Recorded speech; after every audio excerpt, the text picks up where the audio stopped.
فنا فی اللہ کی تہ میں بقا کر راز مزمل ہے، جسے مرنا نہیں آتا اسے جینا نہیں آتا۔ السلام علیکم پیارے بہن بھائیوں، کیسے دعا کرتا ہوں خیر وافیت سے۔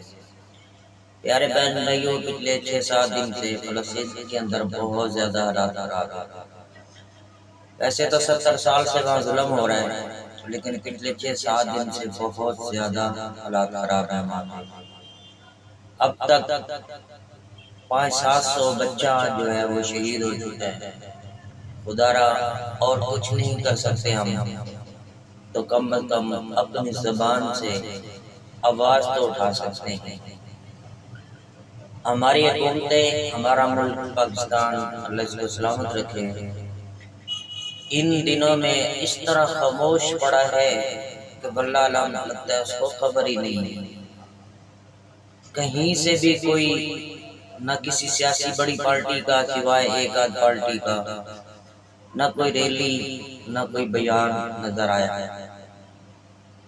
سچ پوچھو تو بہت شرمندگی محسوس کی اپنے آپ۔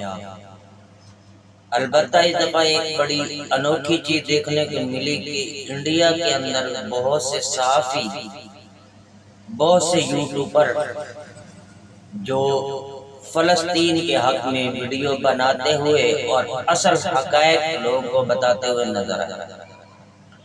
کیونکہ وہاں تو مودی جی کی حکومت ہے اور وہ تو اسرائیل والوں کا ساتھ دے رہے ہیں، لیکن وہاں کی عوام اور وہاں کی جو بہت سے سمجھدار بڑے صحافی ہیں وہ حق اور سچ کی بات کر رہے ہیں۔ ہمارے صحافی اور ہمارے بڑے بڑے چینل ماشاءاللہ سو رہے ہیں، ان کو کوئی خبر نہیں کہ فلسطین میں کیا ہو رہا ہے۔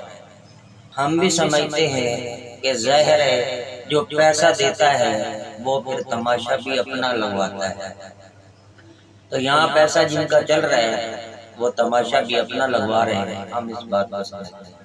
لیکن روز محشر والے دن ہر انسان کو اپنا اپنا حساب دینا ہوگا، اور جو کلمہ وہ ہوتا ہے وہ ہر بندے کا مسلمان بھائی ہوتا ہے۔ بہنوں، ہمارا جو مذہب ہے اسلام ہے، اور اسلام کے اندر جو کلمہ گو ہے وہ بھائی بھائی۔ تو روز محشر والے دن اس کا حساب دینا ہوگا۔ یا اللہ فلسطین والوں کی مدد فرما، یا اللہ فلسطین والوں کو فتح نصیب فرما، آمین یا رب العالمین۔